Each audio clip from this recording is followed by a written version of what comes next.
If you'd like something really unique and easy to make for fall, look no further than your own sock drawer. For stuffing, I'm using the insides of an old cushion I had on hand, however any stuffing will do. To start, I'm cutting one sock starting at the heel, then straight across. The sock is being stuffed until it can create a nice sized ball with a little left over on the top.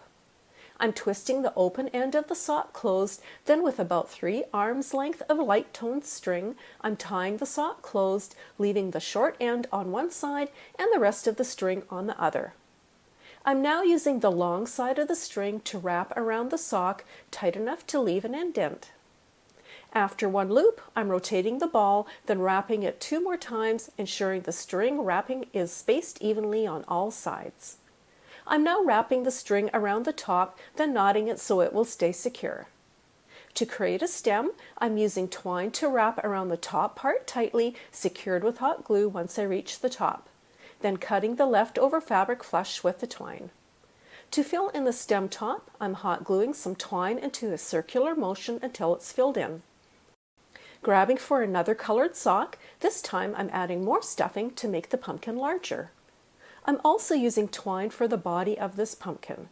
If you cut a long enough piece, you'll be able to wrap the body shape plus the stem.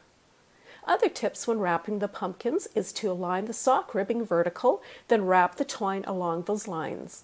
The lines should also crisscross each other on the bottom center of the pumpkins. To accessorize the pumpkins, I'm shopping the grapevine outdoors and clipping off some dried tendrils as well as gathering dried leaves in various sizes and tones. I'm now hot gluing lighter leaves to the darker pumpkins and darker leaves to the lighter ones, then gluing tendrils to each. Then group them all together to create the cutest fall pumpkin arrangement in the land. The neutral tones make these pumpkins the perfect accessories for nearly any home decor style. And with the combined twine stems, real leaves, and tendrils, they are both a little rustic and realistic for that perfect fall touch.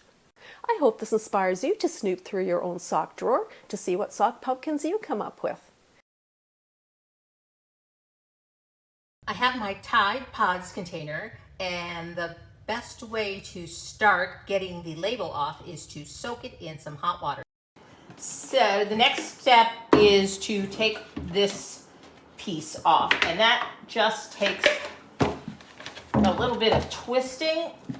There we go. So not too hard. And I'm going to cut some strings that are the right length and glue them to kind of give our pumpkin some depth. And some places I might even use 2 together. So I'm just going to cut several of these. I can always trim the ends off later. I'd rather make them a little extra long, and I'm going to hot glue those to our Tides pot container. Pumpkins are a natural thing. They are not perfect, so you do not have to worry about being perfect. There we go. And like I said, for this one, I want it to be like a little extra thick, so I'm going to put another line of glue right next to that. You could use a thicker rope if you wanted to on these. There we go. And now I'm just going to add some more, and you can see what I'm going to do. Now, these containers do have these little finger grips, so you can grab them like this. And if you really wanted to get fancy, you could fill these in, but these are not going to show where I'm going to be displaying this, so I'm not really worried about it. And now what I'm going to do is I'm going to trim off the bottom of these because I want this to set straight down. I don't want it to be wobbling on any of these strings, but you do always want to make sure your hot glue is all dried before you do this, or you will get hot glue on your scissors, and they will be sticky probably forever. So the next thing I'm going to start doing is to paint. And since this is so bright orange, I mean, this is almost like safety vest orange, isn't it? We'll start to take off some of this incredibly orange. So that's all I'm going to do is just give it a cursory coat of this to start with. And we're already looking not nearly so industrial there. So I'm going to let that set for a few minutes, and then we're going to start with some other colors. So now that I've covered up a lot of that orange, I'm going to go back and add some orange. But to start with, I'm going to go with this really light kind of tangerine color. And I'm going to use the same brush. I'm not really worried about it mixing. I can even, you know, do a little bit of the honeycomb and then a little bit of that together. So I'm just going to, you know, it gives it's kind of an orange yellow or yellow orange. I just wondered about those crayons that are, is it orange yellow or is it yellow orange? And we're going to want to make sure now that we're starting to really cover these strings. You know, I didn't worry about it as much. And these glue strings and things, I'm not worried about those at all because those just add character to our pumpkin. Make sure that those strings are all covered, that we're not seeing the string part of it. And I'm going to leave my mustard looking pumpkin to sit around like this for a little while and dry before we go back and start getting a little more artistic with it. So now that we've done a fairly good job of making our Tides Pod container not orange like a pumpkin, we're going to make it more orange. And I'm just going to add that's probably a little too much, but as long as I leave some of this other color showing down here, it's probably going to be okay. But the strings definitely need, because I can see some of the white from the strings. So it's just more painting time here. Now that the paint has dried on our pumpkin, I want to put some floral foam in here, but I would like some of it to, I don't want this rocking around like this. So I'm going to cut some of it and put it over on the sides.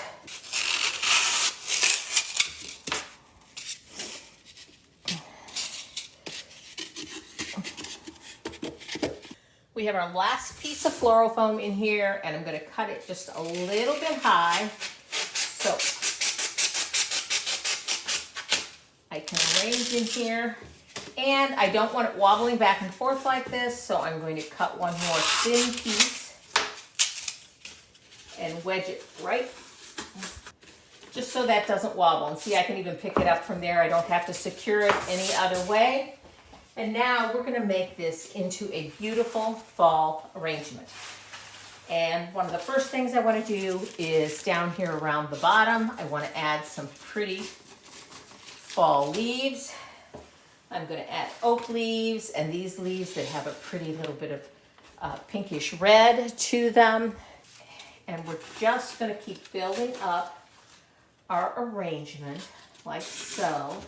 And then I'm going to add some beautiful fall blooms to it. I'm going to add a nice sunflower right down here, and then one over this way, and then one way up here. I really like that. And then I'll fill in with some of these mums, the little orange, some towards the back, and a little red. And we tuck those down in so that the sunflowers are the stars of the show in this piece. And I'm going to add some little berries there for height. I think I have another piece of oak leaves that are a little taller. So we'll give that some height, and some nice fall colored eucalyptus. It's bending really well for me. Let's see. There we go, to add a little more color up there. There we go. I might pull this sunflower up just a little bit so it comes forward. Yeah. And then don't forget to turn your arrangement around, even though I'm going to showcase this from the front where I'm going to be displaying it. I want you to make sure that you have covered the back. You don't know when somebody's going to peek around the back. So make sure you do finish it off so that your floral foam is covered in the back too.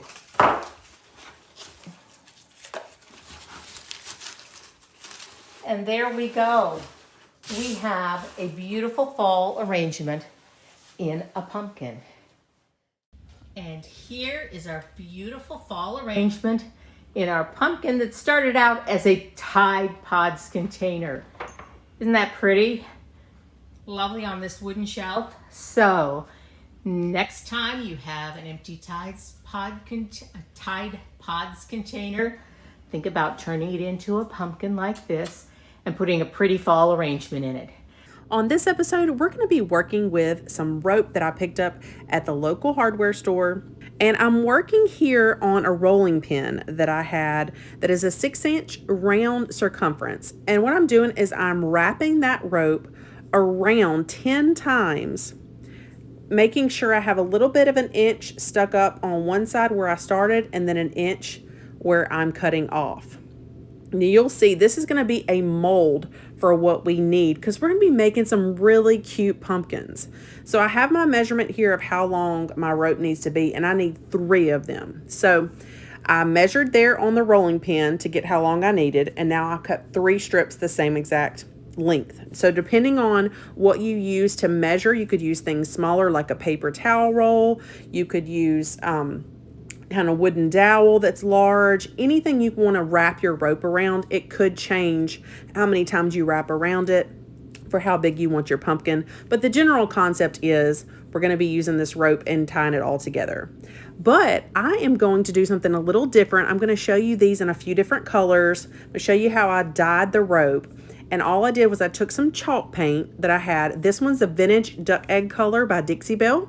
And I watered it down just to make my own custom color wash. So I dipped that rope in there, got it nice and saturated, and let it dry. And so these are the 3 colors we're going to be featuring. It's a terracotta orange, vintage duck egg like you saw me use there, and then a cotton white.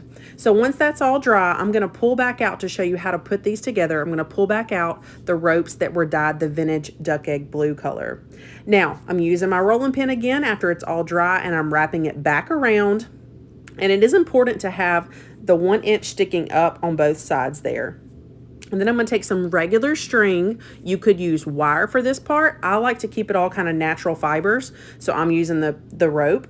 And I'm going to kind of just wiggle that main piece up there off of my rolling pin. Keeping my finger there. Hopefully you can keep up with what I'm doing by showing you the steps.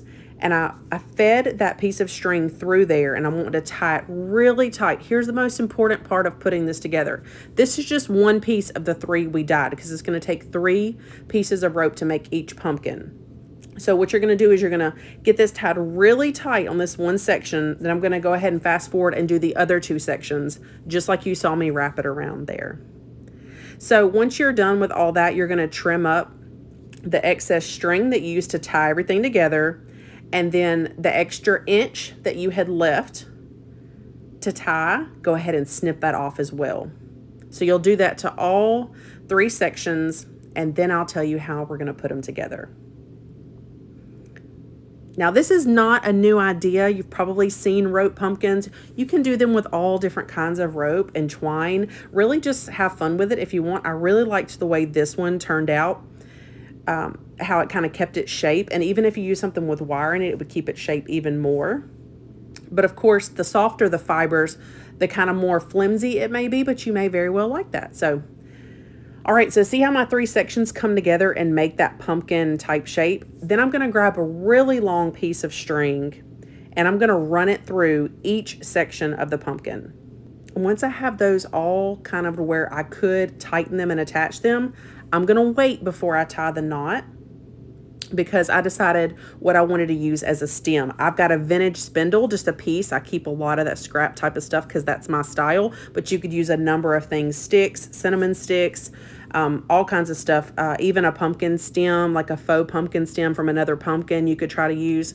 But once I kind of know what my stem is going to be, I put it in there to make sure my hole in the center is good enough for me to pop that back in there in a minute. So I'm going to go ahead and tighten that and give it a double knot, and then trim off the excess rope. And because I did that with that spindle in place, it's not glued in yet, but because I did it with a spindle in place, I now have the proper sized hole for the center of this pumpkin. All right, I'm gonna go ahead and pop that spindle back out of the center, and then we're gonna make sure that it's attached securely. So you kind of can play with it and form your pumpkin shape. I love the way this came together. It's a really beautiful color to that vintage duck egg. So I just put a little bit of hot glue on the spindle itself and then inside the hole, and look at there. It's all nice, and that glue also helps just to kind of keep everything together. I'm going to embellish this a little bit with some beautiful greenery and some wire that I'm going to kind of create tendrils on the pumpkin. Just going to get a few pieces there and use a little bit of hot glue and kind of decorate and embellish. Now, as you might can tell, if you know how many different kinds of rope there are and how many different kinds of embellishments and things you could use for stems and all that, you could really make this one your very own. I hope you enjoyed seeing it come together and you're inspired to make one. So let's look at all the colors I made styled here on this vintage tray. You have the blue and then the white and then the orange. I think they look really lovely together.